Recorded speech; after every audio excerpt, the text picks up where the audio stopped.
답이다. 조병수입니다. 우리는 5월 가정의 달을 맞이했습니다. 이번에는 건강한 가정 만들기라는 주제를 가지고 이야기를 나누고 있습니다. 오늘은 특별히 성스럽고 아름다운 부부관계의 절정이 중년일 수 있는데 오히려 중년의 위기를 맞이하는 이런 가정들을 많이 보면서 중년의 위기라는 제목으로 대화를 나누려고 합니다. 오늘 두 번 패널을 이 자리에 모셨습니다. 먼저 지구촌 가정훈련원 원장이신 이희범 목사님을 소개해드리겠습니다. 목사님 반갑습니다. 네, 반갑습니다. 또 한사랑 기독 상담실의 박병은 실장님을 모셨습니다. 안녕하세요. 반갑습니다. 감사합니다. 네. 먼저 우리 중년의 위기라는 이 주제를 갖고 얘기를 나누면서 오늘날 우리 중년 부부의 그 현실이 어떤가 하는 점을 먼저 이야기를 나눠보고 싶은데 이희범 목사님 보실 때 한국에서 네. 중년 부부로 산다. 이게 참 쉬운 일이 아닌 것 같은데 어떻습니까? 목사님도 이제 중년이시고 뭐 글쎄 나이가 저도 중년을 아직 중년이라고 할까요? 뭐 그런데 중년 부부의 삶이 어떨까요? 예, 많이 힘들다고 이야기들 하지요. 네. 근데 사실은 아무리 따지면 중년 부부만 힘든 건 아닙니다. 신혼 부부도 힘들고요. 또 노년기에 계신 분들도 힘듭니다. 제 가정사회를 해보면 특별히 이게 상담하러 오시는 분들이 이제 중년기만 있지 않고 실제로 보면 중년기 부부들이 자녀들이 사춘기잖아요. 집에서 반항하죠. 그렇죠. 근데 실제로 자녀 교육을 어떻게 해야 되는가라고 하는 것은 학교에서도 어디에서도 배워본 적이 별로 없지요. 거기에다가 직장에서는 이제는 중간 관리자다 보니까 아랫사람 관리해야죠. 또 윗사람한테 잘 보여야죠.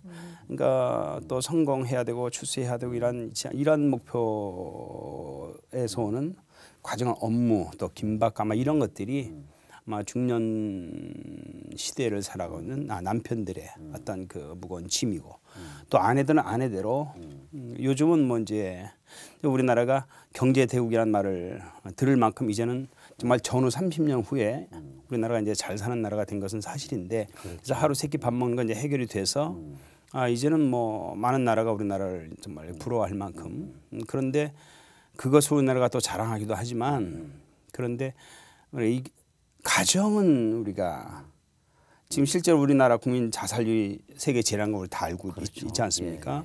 거기 또 국민 또 행복 지수도 우리나라가 굉장히 낮습니다. 그러니까 경제 지수는 높아갔는데 행복 지수는 낮았다라고 하는 것은 지금 말씀하신 것처럼 이제 가정의 문제라고 봅니다. 사실 우리 많은 그 부부들이 또 우리 가족들이 보면 사회에 진출해서 이제는 지금 여성들도 이제 경제 활동을 하지 않으면 가정 경제를 유지하기 참 어려운 이런 시대를 살다 보니까 실제로 우리 많은 부부들이 또 우리 자녀들도 그래요. 우리 가족들이 사회에서 길을 잃어버린 게 아니고 가정 안에서 길을 찾지 못해서 이 길을 잃어버린 상태에서 외로워하고 서로 호소하고 그러니까 가족 간에 대한 친밀도도 떨어지고 이러다 보니까 또 아내들이 이제 또 사회에 진출해서 경제 활동하다 보니까 거기에서 나타나는 엮이는 가정이 또 많고 이러다 보니까 중년 부부들이 서로의 어떤 그 친밀감이 많이 이제 이렇게 그러니까 가까이 하기엔 너무 먼 당신 이야기 있는 것처럼 그렇게 부부관계가 되다 보니까 외롭다. 그러니까 중년기 부부들이요.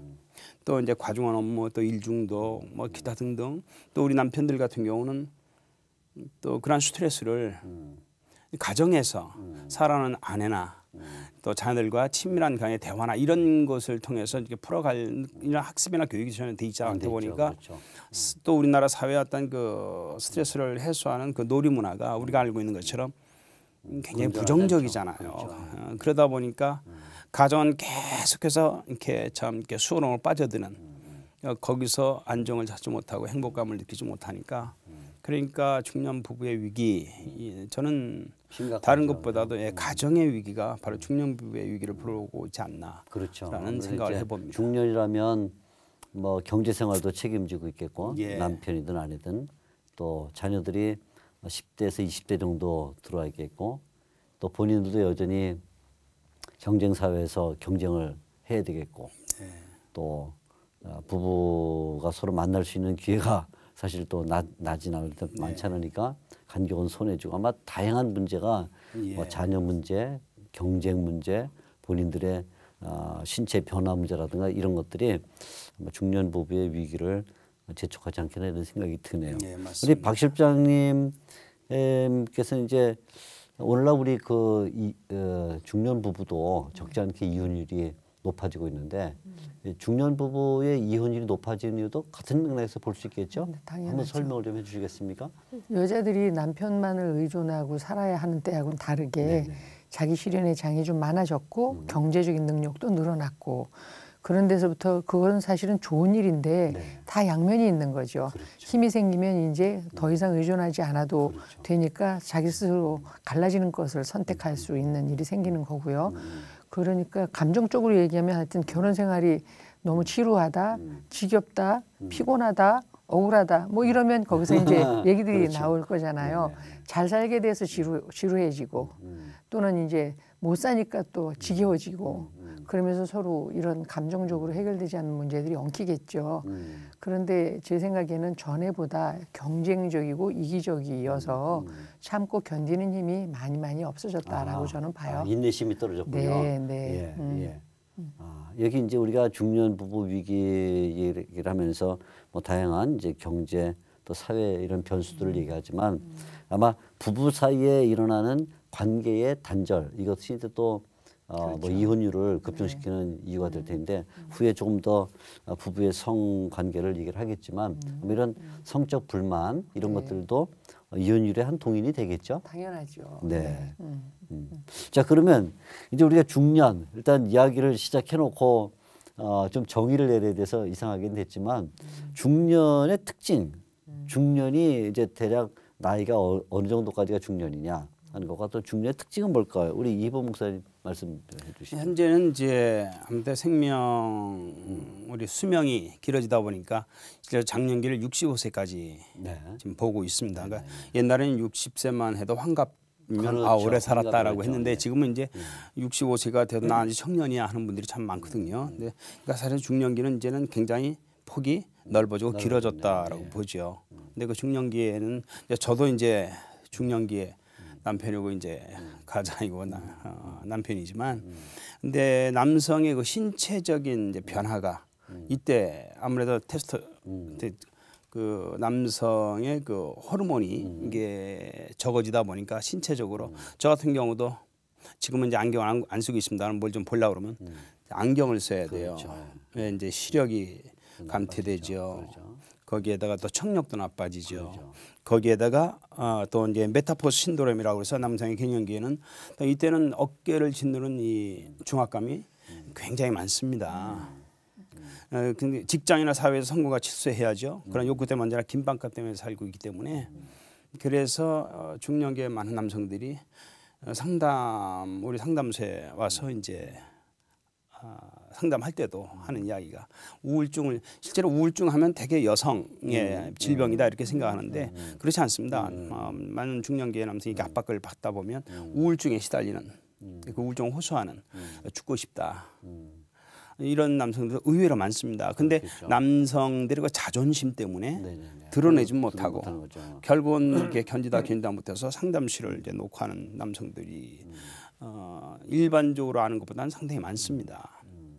그래서 중년기 남성들의 어떤 사회적인 불안감, 또 어떤 스트레스, 또 어떤 우울증. 근데 우리가 흔히 말하는 것은 30대는 돈, 40대는 건강이라고 하잖아요. 또 40대에 들어서면 내 건강 문제, 또 뭐 다 인격이 나온다 그러지만 이게 결국은 이제 복부 비만인데 거기서는 뭐 당뇨라든지 고혈압이라든지 하여튼 이런 또 신체적인 기능 저하로 오는 불안감, 또 질병 이런 것들 때문에 실제로 굉장히 그 정서적으로 불안하고 힘들어하는 중년기 남성들이 굉장히 많습니다. 그러니까 이제 50대를 가운데 놓고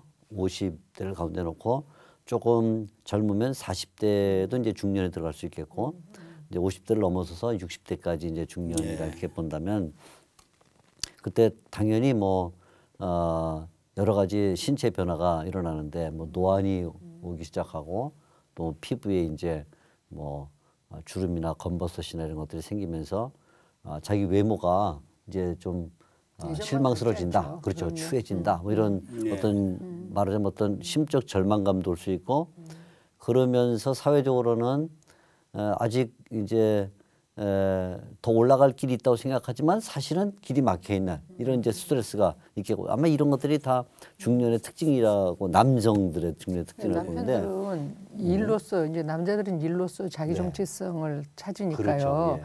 그 일이 잘 풀리느냐 그렇지 않느냐에 따라서 그 자존감, 자기 정체성의 문제가 왔다 갔다 하잖아요. 근데 이제 아내들은 물론 직장 생활을 하면서 자아실현을 하는 아내들도 있겠지만 대부분의 아내의 정체성은 자식을 좋은 학교를 보냈냐 또 이제 60까지 중년이 확장되다 보니 아들 장가 보내고 딸 시집 보낼 때 좋은 며느리 괜찮은 사위 얻었느냐 이런 게 다 그 본인의 정체감하고 깊은 관계가 있거든요. 그 다 쉬운 일이 아니잖아요. 그렇죠. 좋은 대학 보내는 거, 좋은 회사 보내는 거 다 쉽지 않고 또 결혼도 대상자가 정하는 것도 쉽지 않죠. 네, 그러니까 그것이 제대로 풀리지 않으면 이미 아내들은 그것 자체가 이미 굉장히 이렇게 스트레스요. 다른 분들과 네. 비교해서는 비교가 열등감, 대단히, 굉장히 우울증을 더 유발하게 하죠. 비교 그래서 그냥 열등감. 내가 그냥 못난 것의 문제가 아니라 내 자녀가 잘 안 됐으면 그게 내가 못난 게 되고 그렇군요. 예. 내 남편이 잘 안 된 것도 내 못난 게 되고 거기에서부터 우리 자녀가 잘 안 풀려서 시집 장가를 잘 못 가면 그것도 또 내 못남이 되고 그러니까 아내들의 경우에는 그 중년기 아내들의 경우에는 그 모든 게 이제 자기 자신의 책임으로. 네 근데 그러면 그래도 여성은 살아요. 아 그렇습니까? 그래도 여성은 사는데 문제는 우리가 잘 아는 것처럼 40대 남성의 사망률 세계 최고가 우리 대한민국입니다. 그렇습니까? 예. 그러니까 그 정도로 그러니까 여성들은 그래도 나 힘들다 슬프다 이렇게 말이라도 하고 해도 친구하고 산다. 만나 수다 네, 떨고 네. 하지만 남자는 그 알량한 자존심 때문에 대화해요. 일단 절망에 빠지면 더 이상 헤어나지 그, 못하죠. 헤어나지 많은 남성들이 못하는군요. 실제로 여성들도 필요하기지만 남성들이 특별히 이러한 전문적인 상담이 참 필요하다, 필요 대상이다라고 생각 들어요. 전적으로 동의하는데 그렇게 흔들리는 남편 옆에서 이제 내가 돈을 벌었든 아니면 벌어다 주는 돈을 관리하고 살았든 중년 이후에 여성들의 문제가 실제적으로 그 흔들리고 있는 남편의 경제력을 뒷받침할 수 있는 일을 갖는 거 아주 중요한 주제예요 요새. 그렇죠. 예, 이제 남편은 이제 시들어 가고 있고 가정을 실제적으로 책임지는 일, 뭐 대기업에 들어간다 한들 보장돼 있으면 다 보장돼 있지 않으니까요. 그러면 이제 그거를 바톤을 받아서 대부분의 그 이후에 먹고 사는 문제를 사실은 아내들이 고민해요. 요새는 제가 보기에. 실제적인 현실 감각이 아내들에게 조금 더 있고 그런 부분에 있어서 그럼 이제까지 벌어온 돈을 바탕으로 해서 앞으로 먹고 살아야 되는 문제를 또 고민하는 건 아내의 문제이거든요. 그러니까 다 쉽지가 않죠. 이쪽이든 그럴 저쪽이든. 경우 지금 우리 이제 박 실장님 말씀하신 것처럼 남편이 이제 경제 생활이 어느 정도 쇠퇴가 되고 그것을 이어받아서 아내가 경제 생활을 계속하게 되면 그러면 가정의 경제는 어느 정도 안정이 될 수 있을지 모르지만 도리어 그것이 또 남자에게는 자존심을 상하게 하는 절망감을 가져다 주진 않는가요? 심리적으로 위축시키겠지만 그렇죠. 어쨌든 예. 살아야 되는 문제는 더 현실적이기 때문에요. 그러니까 많은 40대, 50대 그 전까지는 남편에게서 그 공급되는 힘으로 살았던 아내들도 뭔가를 해야 된다라고 하는 압박감을 굉장히 많이 받고 그렇죠. 있는 거죠. 그러니까 그것도 역시 또 여성 쪽에서는 압박감이죠. 남성은 자기가 경제의 능력을 잃었다는 것이 굉장한 절망이 될 것 같고 그렇죠. 또 여성은 남편까지 책임지는 경제 생활을 해야 된다는 것이 또 압박감이 될 테니까 거기에 중년의 위기가 더 가중되겠네 결국은. 그러네요. 자 그러면 이제 중년이 이렇게 이제 남자는 남자대로 문제가 있고 여자는 여자대로 문제가 있다는 것이 이제 우리가 어느 정도 확인이 됐는데 이렇게 각각 스트레스를 받다 보니까 또 나타나는 현상은 나도 책임지기 어려운데 내가 뭐 여성 경우에는 남성을 내 남편을 어떻게 책임지겠나.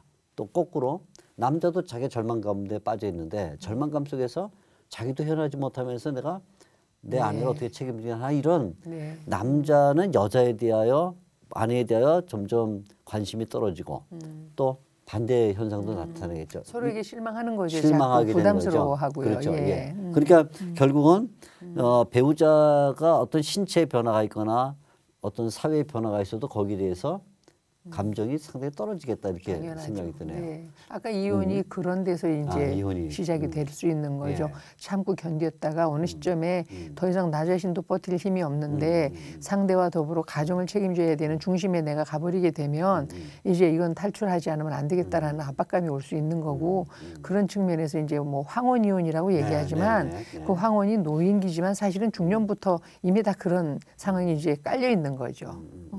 그러니까 서로의 그 변화에 대해서도 좀 감지를 해야 될 것 같은데 우리는 저만 해도 내가 많이 변했다. 나도 머리가 뭐 빠진다, 휘어진다, 주름살이 많이 생겨. 나에 대해서는 이건 뭐 어떻게 뭐 저 영양제를 먹어야 되는 거 아니야? 뭐 운동을 해야 돼 이렇게 생각하지만 사실은 내 배우자에 대해서는 별로 그렇게 관심을 못 쓰거든요. 이게 정상적인가요? 아니면 어떻게 극복을 해야 될까 이런 문제를? 정상이라고 보시면 안 되죠. 그렇죠. 정상적이지 않겠죠. 그렇죠. 예. 부부기 때문에 사실은 나보다 그 하나님께서 에덴 동산에서 아담을 보셨을 때 사람이 독처하는 거 좋지 못하다. 그렇죠. 그러셨거든요. 네네. 그러니까 사람이 이렇게 외롭게 있는 게 좋지 않게 생각하셔서 하와를 짝을 지으셨단 말이에요. 예. 그러니까 짝의 사명은 배우자를 외롭지 않게 해주는 겁니다. 근데 지금 말씀하신 것처럼 많은 부부들이 사실 왜 이게 고통스럽게 사는가 하면 자기가 외롭지 않으려고, 자기가 행복하려고, 자기가 건강하게 살고, 자기가 재밌게 살려고 결혼하거든요. 그러니까 사실은 상대를 사랑해서 결혼하는 것이 아니라 상대를 통해서 내가 행복하려고. 내 만족을. 네, 상대를 통해. 그러니까 결혼도 굉장히 이기적인 것입니다. 그러네요. 자기를 위한 결혼. 그러니까 여기서부터 그러니까 사랑과 전쟁이라는 말은 맞는 것이 결혼할 때까지만 사랑이지 결혼하고 나면 전쟁이 시작되는 이유가 바로 나도 나를 나 잘 살려고 행복하려나 결혼했었는데 근데 배우자도 마찬가지 말이에요. 그러니까 이것이 평행선을 가면서 점점 결국 거기서 실망하고 내가 요구하는데 오지는 않고 또 내가 당신을 통해서 행복하려고 하는데 나 행복하지 않고 당신 통해서 외롭지 않은 난 계속 외롭고 그럼 당신은 뭐야 도대체? 당신 나한테 해준 게 뭐 있어? 이렇게 가는 거죠. 근데 이것이 나만이 아니라 상대도 똑같이 생각하는 것 때문에 결국은 이렇게 심각해지는 거죠. 예, 그러다가 한 10년 정도 갈등하다가 결국은 10년쯤 해서는 더 이상 못 참겠다. 이거는 이거 그냥 기대해서는 뭐 올두 그러니까 이제 포기한 상태로 나머지 인생 사는 거죠. 이건 그러다 보니까 이게 뭐 중년기이다 뭐 말하지만 뭐 이건 노년기까지 이건 굉장히 그러니까 그렇죠. 평생 왼수라면서요. 그러니까 중년 위기는 결국 노년 위기죠. 예. 그게 뭐 중년 위기가 시간이 지나면 자동이 해결되는 건 아니니까. 예. 그리고 중년 위기를 해결하지 못하면 노년 위기는 자동적으로 그럼요. 그러니까 아까 목사 말씀하신 것처럼 나 이거 머리가 빠지네. 왜 몸이 쇠퇴해지네. 그러니까 마음도 이제 약해져요. 이러면 안 되는데 그러니까 아니라 이제는 시선을 내가 아니라 내 배우자. 이 사람도 지금 이게 심신이 약해지네. 내가 뭘 도와줄 것이 뭐지? 이런 쪽으로 좀 생각을 해줘야 서로 좀 배려하고 서로 수용하고 서로 인정해주고 서로 좀 이렇게 도와주고 이런 감이 중년의 위기도 좀 쉽게 갈 수 있다고 봐요. 근데 이런 교육이나 훈련이 상담이 안 돼 있다는 것이 사실은 이게 가장 안타까운 부분이라고 생각합니다.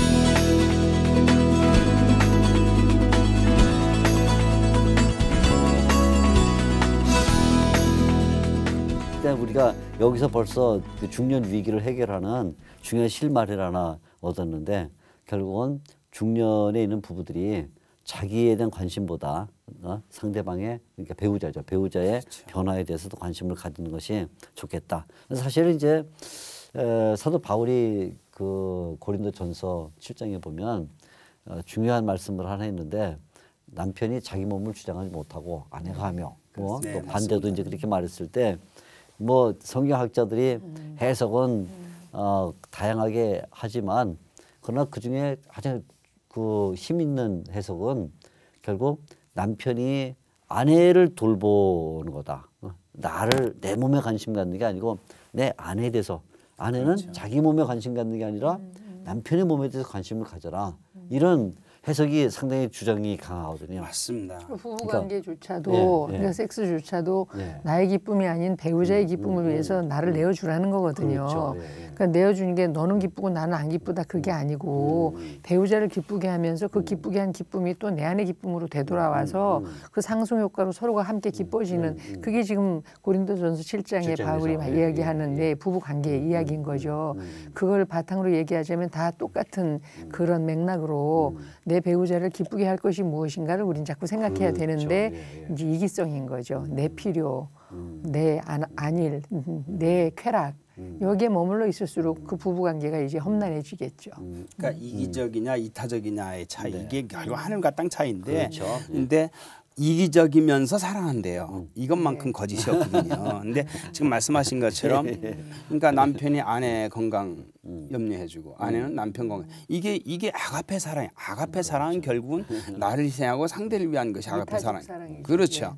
그러니까 아가페 사랑 우리가 정말 하나님을 믿는 사람들이라면 하나님의 사랑 그리스도의 사랑 십자가의 사랑을 우리가 갖고 있는 사람이라면 부부관계에서도 이게 실천하고 적용돼야 된다고 봐요. 나를 위한 삶이 아니라 남편은 나도 남편이지만 내 아내의 삶을 어떻게 하면 윤택하게 해줄 것인가 어떻게 하면 외롭지 않고 어떻게 하면 행복감을 느끼게 해줄까 그럼 내가 해야 될 일 뭘까 이것을 늘 생각하는 남편이 아가페 역사 정말 믿음의 사람이라고 보여져요.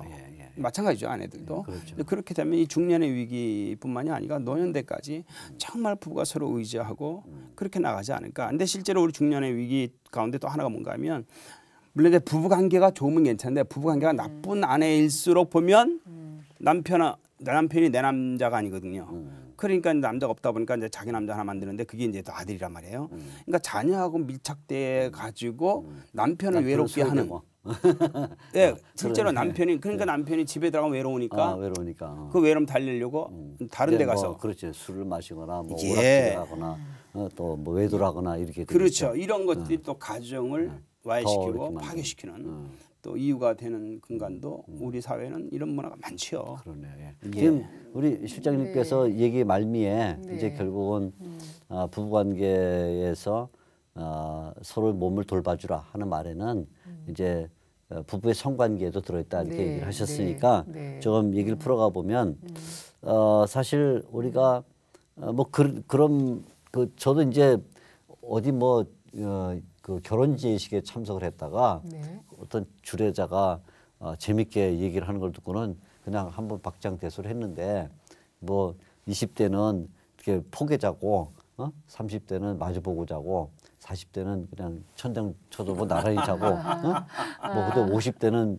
등 돌리고 자고 60대는 뭐라더라 다른 침대 자고 70대는 어디 자는지 모른다. 뭐 이러면서 어떻게 다 외우셨어요? 아니 하도 제가 신기해서 제가 외웠어요. 들으면서 이렇게 외워지더라고요. 그 말이 상당히 일리가 있어서. 근데 제가 그 얘기를 들으면서 결국은 부부가 나이가 들면서 이 육체의 그 관계가 붙어져 있다가 점점점 어떤 식으로든 방향이 틀어지든 간격이 생기건 없어지건 간에 이게 부부가 몸이 하나 우리 성경에서 한 몸이다 할 때 다 굉장히 많은 의미가 들어있지만 아무튼 물리적으로 보면 그래서 붙어 있어야 된다. 사도 바울도 뭐 기도 외에는 분방하지 말라 이런 얘기할 때 붙어 있어야 되는데 떨어지면 문제가 생기는 거거든요. 어떤 이유든지 간에. 그런데 이제 가까워진다는 말은 결국은 거기는 성관계가 있거든요. 그죠? 그러면 우리 박 실장님께 오늘날 이제 이 부부 가운데도 젊은 부부들도 성관계가 뭐 줄어든다, 뭐 환경 문제, 뭐 다양한 뭐 직장 바쁜 문제 다 얘기를 하지만 자, 이 문제를 어떻게 보시는지 한번 말씀해 주시죠. 어쨌든 성관계를 잘 해야죠. 성경이 그렇게 가르치고 있고 얘기대로 아까 배우자의 기쁨을 도모하는 성관계를 하라고 해서 거기도 이타적 사랑이 이제 또 적용이 돼야 되는 거고요. 그런데 이제 아내들의 입장에서 얘기하면 지금 몸이 멀어지면 마음도 멀어진다고 얘기를 하셨는데 맞고요. 근데 아내들은 사실은 성에 관한 접근으로 얘기하면 마음이 멀어졌기 때문에 몸이 멀어지는 거예요. 아, 그렇군요. 예. 네. 벌써 마음이 멀어졌군요. 네. 그러니까 그 마음이 멀어졌다는 것은 남편에게 적절한 돌봄을 받지 못한다는 거예요. 그러니까 이제 그걸 성관계로 표현하자면 아내가 가지고 있는 성생리나 심리에 대해서 남편이 이해해서 그 원하는 쪽으로 맞춰주고 아까 배우자의 기쁨을 위해서 성관계, 부부관계를 하라고 말씀하셨다고 하면 배우자가 원하는 자극이 무엇인지 어떻게 하는 게 배우자의 기쁨인지를 알아야 되는 거잖아요. 그런데 그런 측면에서 남편이 자기 식대로 처리해 버리면 그래서 섹슬리스 부부들이 하는 얘기를 아내 편에서 한마디로 얘기하면 피곤해 죽겠는데 재미도 없는데 왜 해요? 이거든요. 피곤해도 재미있어야 하는 거잖아요. 그렇죠. 피곤도 하고 재미도 없으면 안 하죠. 그 재미가 없다라는 건 내가 내 몸을 즐겁게 하는 게 아니고 배우자가 즐겁게 해줘야 되는 거지요. 그런데 이제 아내들은 섹스 자체보다 그 아내에 대해서 그 이해해주는 마음으로 헤아려주는 이런 게 굉장히 중요하단 말이죠. 그런데 남편이 그런 헤아림이나 그런 식의 그 아내에 대한 이해는 없이 성적 소위 돌직구 하듯이 해서 자기의 욕구를 해소하는 차원으로 만약에 섹스를 한다면 아내는 점점 싫어지겠죠. 배려받지 못하면서 그야말로 몸만 대주는 것 같은 식의 섹스를 기뻐할 여자는 없겠고요. 그런 면에서는 이제 남편들이 아내의 성생리를, 성심리를 좀 공부를 깊이 해야 할 필요가 있다라는 생각이 드네요. 좀 헤아려주고 그래서 좀 분위기도 만들 줄 알고 그 아내가 뭘 원하는지에 대해서 좀 센스 있게 접근을 하고 그 마음이 먼저 좀 열려야 그렇군요. 몸을 내줄 수 있게 되는데 그게 안 돼 있으면 이제 아내들은 하고 싶지 않죠. 그러니까 몸이 멀어지면 마음도 멀어진다가 맞는 말임에도 불구하고 그러나 또 바꿔 말하면 마음이 가까워져야 몸도 가까워진다. 이렇게 우리가 정리를 그러네. 목사님 우리 이 목사님 우리가 지금 재밌는 얘기를 하는데 자 이게 이제 우리가 보통 교회에서 보면 교회가 어떤 면에서 이런 좀 더 선도를 해야 되는데 이제 성문화 또는 성관계 이런 걸 얘기하려면 뭐 설교자도 굉장히 껄끄럽고 아니면 교회에서는 되도록 쉬쉬하는 이런 분위기 속에서 그 교회에는 성도들의 가정이 대부분 동일한 문제에 걸려 있음에도 불구하고 교회는 해결해 주지 못하는 이런 현상인데 우선 성경이 답이다니까 성경에서 이 부부 또는 부부의 성 부부보다 부부야 뭐 많이 나오니까 부부의 성 문제를 어떻게 다루고 있는지 한번 말씀해 주시죠. 성 문제는 인간의 첫 번째 결혼식이 있었던 에덴 동산으로 올라가 보면 거기서부터 시작이 됩니다. 그러니까 하나님께서 아담을 창조하시고 이제 하와를 이제 배우자로 창조하셨잖아요. 그러면서 두 사람을 세워놓으시고 하나님께서 인류의 첫 주례를 하십니다. 그러니까 주례사를 보면 창세기 2장 25절에 보면 이러므로 남자가 부모를 떠나 아내와 연합하여 둘이 한 몸을 이루지니라. 그래서 결혼의 세 가지 원칙을 제시하셨어요. 근데 그 세 가지 중에 저도 이제 주례를 이제 하는 목사지만 사실 주례자가 새로운 가정을 시작하는 신랑 신부에게 해주고 싶은 말이 얼마나 많겠어요. 근데 하나님도 그걸 줄이고 다듬어 가지고 딱 세 가지로 말씀하셨는데 그 중에 하나가 마지막 둘이 한 몸을 이루시나요. 다시 말하면 둘이 한 생각 가져라. 둘이 한 믿음 가져라. 둘이 한 가치관 가져라. 둘이 한 세계관 가져라. 둘이 한 뜻 품어라. 그렇게 말씀하지 않았습니다. 분명히 성경은 둘이 여기서 말하는 둘은 아담과 하와밖에 없었습니다. 그때 둘이 한 몸을 이루래요. 한 몸. 그 한 몸이라는 개념은 결국은 성이거든요. 섹스거든요. 그러니까 그래서 이제 왜 결혼식이 끝날 그 신랑 신부에게 뭐라고 그래요? 첫날 밤 잘 지냈냐 그러잖아요. 전 그 말씀 때문에 첫날 밤이라고 해석을 하고 싶어요. 둘이 한 몸이라고 하셨기 때문에 그날부터 섹스를 시작하는 겁니다. 그러니까 사실은 결혼이라고 하는 것은 섹스하기 위해서 결혼한다라고 해도 다름이 아닙니다. 그렇다면 그래서 고린도전서 7장에 보면 사도 바울이 뭐라고 말하는가 하면 남자가 여자를 가까이 아니함이 좋으나 7장 1절입니다. 고린도 7장 1절에 보면 남자가 여자를 가까이 남자가 여자를 가까이 하지 마라. 이거를 그냥 그걸 어떻게 오해해 가지고 그래서 중세기 16세기에는 이제 수도사가 되는 거죠. 수도사도 되지만 남자는 남자끼리 모여야 돼. 그렇죠. 그래서 이제 수도원이 생기고 여자는 여자끼리 살아야 돼. 수녀원. 남자 여자 거기서 하면 안 돼. 이런 금기. 이것 때문에 사실 유럽이 행복하지 않았습니다. 그런 뜻이 아닙니다. 그 2절에 가서 보면 음행의 연고로 그래요. 음행. 남자가 여자를 가까이 하지 말라는 말은 이런 친밀, 이게 교제가 아니라 코이노니아가 아니라 섹스하기 위해서 사창가나 이런데 요즘으로 말하면 뭐 안 마실 수 하는지 뭐 그렇게 되겠습니다만은 그게 음행이잖아요. 그렇죠. 음행을 하지 않게 하여 아주 중요한 말씀입니다. 7장 2절에 보면 남자마다 자기 아내를 두고 그랬어요. 남자마다 자기 아내를 두라. 아내를 두면 결혼해야 되잖아요. 그렇죠. 결혼하라는 얘기입니다. 그렇죠. 결혼하라는 이야기가 뭔가 하면 음행하지 않기 위해서 결혼하라는 거예요. 그러니까 다른 사람하고 성관계를 갖지 않기 위해서 아내를 두라는 얘기. 그럼 아내를 두고 뭐 하라는 얘기예요? 성관계죠. 성생활이죠. 그렇죠. 예, 예. 그러니까 결혼의 목적은 첫 번째 그렇죠. 예. 성생활입니다. 근데 남자마다 자기 아내를 두고 여자마다 자기 남편을 둘지니라 하셨어요. 결혼하는 남자도 결혼하고 그럼 여자도 결혼하래요. 예, 예. 결혼하는 목적 하나예요. 남편 두라는 얘기입니다. 그렇죠. 저는 이제 남편이니까 아내를 두라는 얘기예요. 그렇죠. 아내도 뭐 하라고요? 같이 뭐 짝짝꿍 하자. 이게 아니고 성생활입니다. 그렇죠. 근데 또 3절에 보면 지금 아까 말씀하신 것처럼 아내가 자기 몸을 주장하지 못하고 그 남편이 하며 이 말은 섹스에 관한 한은 아내가 자기 몸을 주장할 수 없다는 겁니다. 남편이 주장한다는 말이에요. 이 말은 남편이 요구할 때 거절할 수 없다는 겁니다. 근데 실제로 보면 저도 이제 30년 됐습니다. 결혼 생활. 우리 아내가 이거 몰랐을 때는 초창기 때는 거절을 많이 하고 열받은 되게 많았습니다. 그렇잖아요.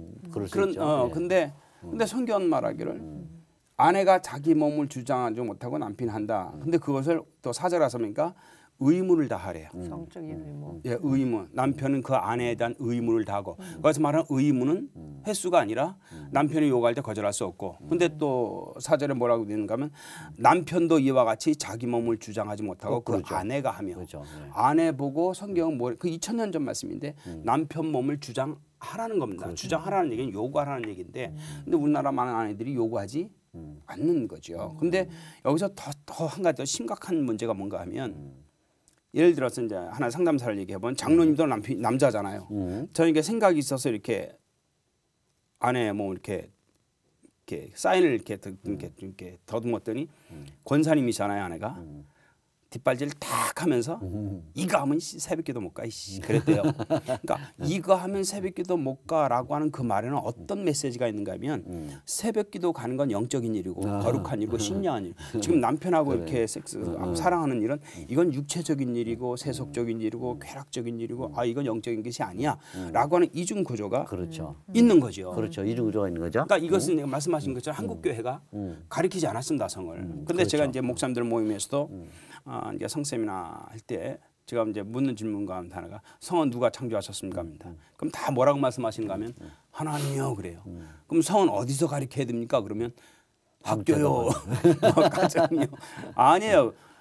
정말 성을 하나님이 창조하셨고 하나님이 결혼 안에서 허락하신 선물이라고 믿는다면 실제로 교회에서 가르쳐야 되는데 말씀하신 것처럼 한국 교회가 지난 130년 동안 안 가르쳤습니다. 안 가르친 정도가 아니라 이 섹스라고 하는 주제를 가지고 이야기하기가 가장 힘든 곳이 어딘가 하면 아이러니하게도 교회죠. 교회입니다. 그렇죠. 그러니까 이것은 성을 터부시하는 문화와 유교 문화가 사실은 교회 안에도 이미 장식돼 있어가지고 목사님이 성에 대해서 얘기하면 우리 목사님 이상해서 타락했나 봐, 음란해졌나 봐.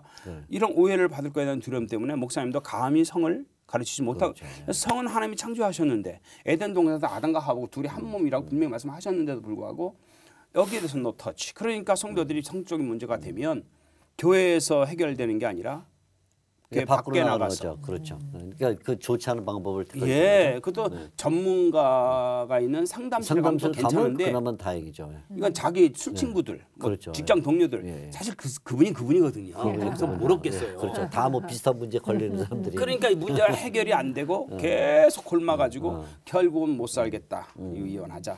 이렇게 되는 사례가 많지 않나 싶어요. 그 섹스라고 하는 것을 어떤 행위에 국한해서 자꾸 생각하기 때문에 그리고 이제 타락한 성본능 때문에 워낙 정말 성이 왜곡돼 있고 오염돼 있어서 그렇게 터부시하고 또는 금기시하고 하는 일들이 일어나는 거라고 보고 있고요. 그래서 이제 그 말씀하신 그 부분을 굉장히 중요시 생각해야 되는데 사실은 또 원론으로 올라가면 하나님이 인간을 만드실 때 온 세상 만물을 다 말씀으로 창조하시면서 인간만큼은 만지시면서 만드셨어요. 터치를 통해서 흙을 빚으셨잖아요. 아내를 만들 때 또 다른 흙을 빚지 않으셨어요. 남자의 갈비뼈를 또 빚으셨어요. 그러니까 그게 생육하고 번성하라고 명령하시고 둘이 한 몸을 이루라고 말씀하신 근거가 우리 속에 이미 다 이루어지도록 네, 하나님이 네. 다 베이직을 깔으신 거죠. 네, 네. 터치를 통해서 만드셨으니까 인간은 날 때부터 죽을 때까지 터치의 욕구 속에서 살아가는 게 정상이잖아요. 신체적, 성적 욕구, 심리적 터치의 욕구, 그 영적 터치의 욕구가 다 있어요. 사랑으로 누군가를 만져주고 누군가로부터 사랑으로 만짐받고 싶은 게 정상적인 욕구라는 거죠. 그게 하나님께로 말미암아 우리에게 와진 거예요. 그러니까 이게 터치하는 게 그러니까 섹스를 조금 더 광범위하게 얘기하면 부부가 눈인사하는 것도 터치고 손잡는 것도 허리를 끌어안아주는 것도 잘 다녀오라고 하는 것도 퇴근해서 돌아왔을 때 어서 오라고 가방을 받아두고 맞아주는 것도 나이 들어서 완전히 성기가 결합하는 섹스를 하지 않아도 한 침대에 누워서 하면서 잘 자라고 얘기하는 것도 다 섹스의 연장이란 말이에요. 이거는 관계니까 하나 되는 관계니까 아까 한 몸을 이루라고 했지만 그 전절에 연합하여 한 몸을 이루라고 말씀하셨기 때문에 사실은 거기 말씀하신 대로 가치관이나 뭐 돈의 문제나 삶의 전 영역, 전인격적인 연합이 전제되어 있고 그러면 그 한 몸 되는 건 엄청난 기쁨을 주는 창조적인 정말 삶이고 관계인 거죠. 이제 섹스가 그렇게 해석이 돼야 되는데 자꾸 오염된 성본능에 의해서 타락한 성본능에 의해서 내로하게 보면 안 되겠죠. 그래서 행위적인 측면에서 얘기를 하니까 자꾸 말씀하시는 걸 꺼린다라는 생각이 드는 거고요. 그럼 생각해 보세요. 하나님이 나를 만지신다. 나를 만지시면서 나를 만들어 주셨어. 내 안에는 하나님의 터치의 욕구가 있어. 그걸 하나님은 인간의 관계성 속에서도 또 행하고 받으면서 풀으래. 그거를 가장 아주 밀집해서 나눌 수 있는 대상이 부부관계래. 그게 성경 얘기잖아요. 그리고 그렇게 하면서 아이를 또 터치해 줘야 되잖아요. 터치받지 않으면 애들이 정상으로 자라날 수 없잖아요. 우리가 지금 이렇게 서로 눈을 마주치면서 얘기하는 것도 서로에 대한 영적 심리적 터치잖아요. 이런 속에서 서로가 인정을 받고 안정감을 누리고 그러면서 이제 성장하는 건데 그런 측면에서 하나님이 원래 우리를 만드신 의도가 그렇게 만져주심으로 터치를 통해서 만드신 거고 우리 안에 그 욕구를 정상적으로 심어 놓으셨다고 이해한다면 저는 훨씬 성에 대해서 편안하고 자연스럽게 얘기할 수 있게 좀 더 된다고. 넓어졌죠. 그렇죠.